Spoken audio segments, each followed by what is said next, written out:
Ferrari's season opener in Melbourne has ended with more questions than answers as Charles Leclerc struggled to an 8th place finish in what he described as a tricky Australian Grand Prix. The Monegasque driver, who showed promising pace during Friday practice, couldn't hide his disappointment as both Ferraris limped home in the points, with Lewis Hamilton finishing 10th. With McLaren showing blistering pace all weekend, has Ferrari's championship challenge already hit a roadblock just one race into the season? For a big part of the race, we thought P5 was secured, and then the rain arrived and everything changed, said Leclerc after the race, visibly frustrated with how events unfolded. The Ferrari driver made a strong start, jumping up to 5th position, which he maintained for much of the dry portion of the race, giving fans hope that the Scuderia might salvage a decent points haul despite their qualifying struggles. However, when the rain started falling in the latter stages, Ferrari's race strategy fell apart. Leclerc spun on the increasingly wet track at turn 11, costing him precious positions. It was a tough race, and there are things we have to review and work on. We weren't the fastest out there, but in such weather conditions, there was a chance of scoring some big points which we didn't capitalize on today, he admitted. The timing of Ferrari's pit stops proved particularly costly. While most of the field pitted immediately for intermediate tires when the rain intensified, both Ferraris stayed out an extra lap on slicks. This decision initially put them at the front of the field, but the gamble backfired spectacularly as track conditions deteriorated. By the time they finally pitted, both red cars had plummeted down the order. There are two things we have to look into. The first is easy. It was my mistake. The second is something we will sort out as a team, looking into our decisions and making sure we make the right call if the situation comes up again, Leclerc explained, taking partial responsibility for the disappointing result. What will be particularly concerning for Ferrari is the pace differential to McLaren, which Leclerc himself highlighted. If you look at the pace of the McLaren, it was unbelievable, even more strong than yesterday, for example, so we have to look into it, but we are on the back foot. While the Scuderia had high hopes coming into 2025, especially with 7-time world champion Lewis Hamilton joining their ranks, the reality check in Melbourne suggests they have significant work to do. The SF25's performance fluctuated throughout the weekend, raising questions about whether Ferrari truly understands their new car. Nevertheless, Leclerc attempted to maintain some perspective. It is only the first race of the season. Yes, it is not the first race we would have hoped for, but looking forward, we need to re-motivate ourselves for Shanghai and recover from what was a disappointing first weekend. Now, with 23 races still remaining, Ferrari has time to turn things around, but the pressure is already mounting. Can the Maranello squad close the gap to McLaren before it's too late, or will 2025 become another frustrating season for Formula One's most iconic team? Let us know your thoughts in the comments below.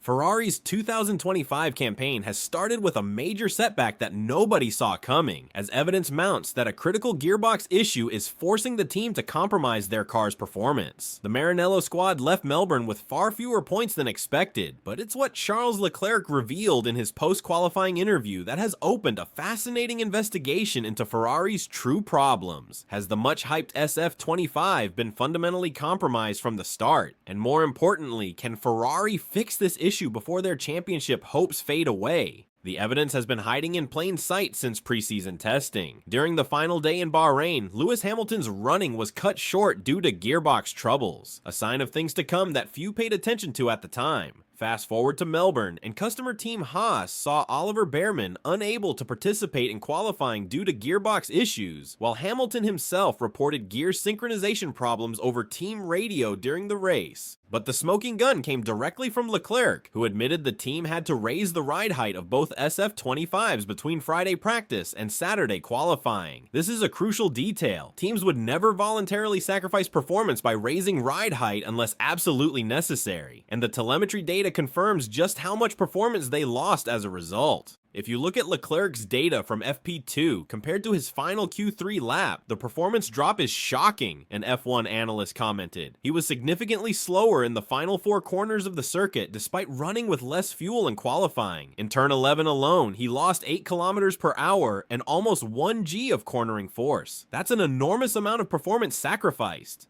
The picture emerging suggests that Ferrari's gearbox is experiencing excessive stress when the car runs at the optimal ride height, when the SF25 gets too close to the ground, exactly where you want it for maximum downforce. It appears the gearbox is being damaged by impacts with the track surface. This forced Ferrari into the compromise of raising both cars for qualifying and the race, explaining their mysterious loss of pace after looking so competitive on Friday. This creates a devastating dilemma for the Italian team. The SF25 appears to have genuine pace when run at its intended ride height, but doing so risks catastrophic gearbox failures. Yet by raising the ride height to protect the gearbox, they're sacrificing the downforce needed to challenge McLaren at the front. The big question now is whether Ferrari can solve this problem without completely redesigning their gearbox, which would effectively end their championship hopes before they've even begun. Designing and manufacturing a new gearbox would take months, eating into their limited resources under the budget caps. More likely, Ferrari will need to explore alternative solutions. They could modify suspension settings to soften the ride over bumps and curbs, potentially allowing them to run the car lower without transmitting as much shock to the gearbox. However, this approach brings its own compromises to mechanical grip and handling balance. China and Japan will provide critical data points to confirm this theory. If we see Ferrari look quick on Fridays before mysteriously losing pace for qualifying again at both venues, it will confirm the team is facing a fundamental design issue rather than a Melbourne-specific anomaly. For Ferrari and their millions of passionate fans, the situation is intensely frustrating. The SF25 appears to have the raw pace to fight at the front, especially with the stellar driver lineup of Leclerc and Hamilton. But this technical limitation could derail their entire season before it's even properly begun.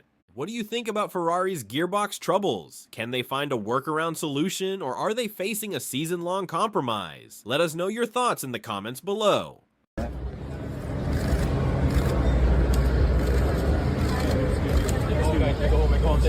Excuse us, thank you. Oh, sorry.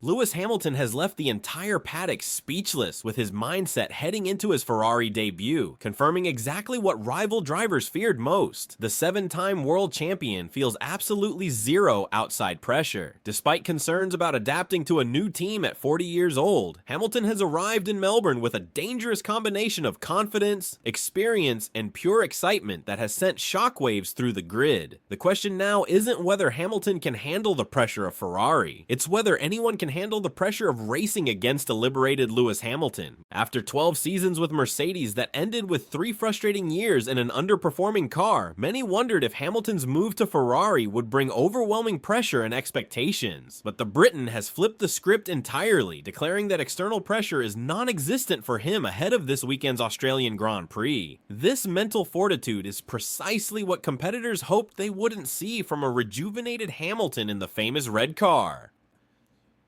I'm under no assumptions that it will be easy. It is not. It's been a long winter, but it's also been very short. But I'm really grateful we had good testing last week. I can't believe the race is already next week, so I already start to make my venture to Australia on Friday. So that's when it really starts to be, it will start to sink in a little bit as the weekend kind of arrives, this weekend before. And no, but I feel excited. I feel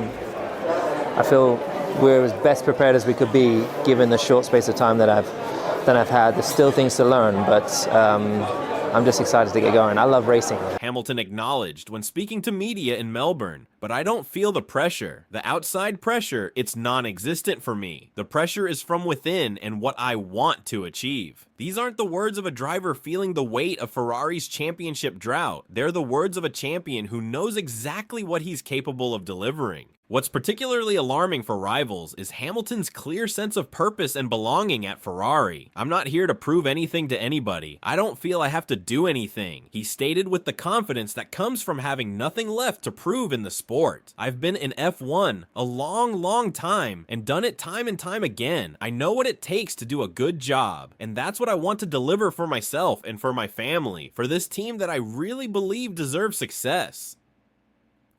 Ferrari hasn't won a driver's championship since 2007 or a constructor's title since 2008, but they finished second in the constructor's standings last season and ended 2024 with one of the most competitive cars on the grid. With Hamilton now at the wheel alongside Charles Leclerc, the Scuderia has assembled a driver lineup that rivals will be losing sleep over. The transformation in Hamilton is palpable. After struggling with a difficult Mercedes for 3 seasons, he arrived in Melbourne visibly energized and motivated. "I'm itching to get going," he said, his enthusiasm unmistakable. "This is the most exciting period of my life, and so I'm really just enjoying it. I'm so excited to get in the car tomorrow." Perhaps most intimidating for competitors is Hamilton's emotional and psychological evolution since his F1 debut at this very track in 2007. The contrast between the 22-year-old rookie who drowned many times and today's self-assured champion couldn't be more stark. Now, obviously, I'm very comfortable in my skin. I know who I am, I know where I'm going, I know what energy and time and effort I need to put in to get there, Hamilton reflected. This level of self-knowledge combined with his unparalleled experience makes Hamilton more dangerous than ever. He's not only technically brilliant, but mentally bulletproof. The exact combination that drivers like Verstappen and Norris desperately hoped they wouldn't have to contend with in a competitive Ferrari. I can't believe the race is already next week, so I already start to make my venture to Australia on Friday, so that's when it really starts to be, it will start to sink in a little bit as the weekend kind of arrives. I feel we're as best prepared as we could be given the short space of time that I've had. There's still things to learn, but I'm just excited to get going. I love racing, and so all the other stuff is stuff I love less. Racing is what I love. Being at Melbourne, it's going to be very reminiscent of my first Grand Prix there.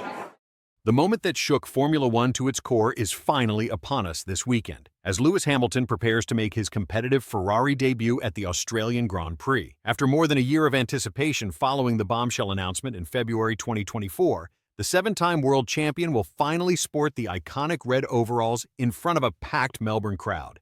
With testing showing mixed signals about Ferrari's true pace and Hamilton's adaptation to the SF25, the big question remains: can the most successful driver of the modern era challenge for that record-breaking 8th title with the prancing horse? Or is McLaren's strong preseason form about to rain on Ferrari's parade from the very first race? We are going to come into what happened at testing, but we're already hearing that he doesn't feel like it's going to take him half a season to get up to speed. He is right there, right now. He trusts the braking on this Ferrari, and we know when Hamilton trusts his brakes and can attack a corner as he wants, and perhaps he hasn't been able to do in that Mercedes for the last couple of years, he's at his most dangerous. Yeah, I think, Tess, he's already sounds more confident. Everything we see of him, see him in red, walking in the paddock, he's loving it. But when we see testing with him, he was really on it. He had a few, not spins, but a few off curbs, let's say, through the test. And then by the last day, he was really, really on it, really confident in that car. I think he truly, truly believes that he's going to win in this car. And that's going to be very powerful, Lewis, when we get to race 1. There is no question that Hamilton's move has generated unprecedented excitement around Formula One. The sport's most decorated active driver joining its most iconic team creates a marriage made in motorsport heaven, and the Melbourne race organizers couldn't be happier about hosting this historic debut. Ticket sales have reportedly skyrocketed, and the atmosphere at Albert Park is expected to be electric, with Ferrari fans welcoming their new star and Hamilton's loyal supporters following him to his new team. The journey to this point has been nothing short of spectacular. When Sky Sports first broke the news last February, the F1 world could hardly believe it. Hamilton, who had spent 12 seasons at Mercedes, was making the switch to Ferrari in a move that many thought would never happen. The timing seemed perfect. Ferrari needed a blockbuster signing after parting ways with Carlos Sainz, while Hamilton was clearly frustrated with Mercedes' inability to provide him with a championship contending car since 2021. His final season at Mercedes was a mixed bag of emotions. While Hamilton managed a sensational win at his home British Grand Prix, he was consistently outqualified by teammate George Russell, highlighting the struggles he was having with the W15. The 7-time champion made no secret of his eagerness to join Ferrari in the latter stages of 2024, with his enthusiasm growing more visible with each passing race. The preparations for his Ferrari debut have been intense and meticulous. Ferrari left no stone unturned in helping Hamilton adapt to his new surroundings. His journey began on January 20th with his first official day at Maranello, where he was welcomed by Ferrari chairman John Elkann, CEO Benedetto Vigna, and team principal Fred Vasseur. The images of Hamilton dressed in Ferrari red immediately went viral, sending social media into a frenzy. Hamilton's testing program has been equally impressive. Despite foggy conditions at Ferrari's Fiorano test track, thousands of passionate tifosi showed up to catch a glimpse of their new hero. The seven-time champion acknowledged their support by approaching the edge of the circuit to wave at the fans, a gesture that instantly endeared him to the Ferrari faithful. However, not everything went smoothly during testing. Reports emerged of Hamilton crashing the 2023 Ferrari during a private test in Barcelona,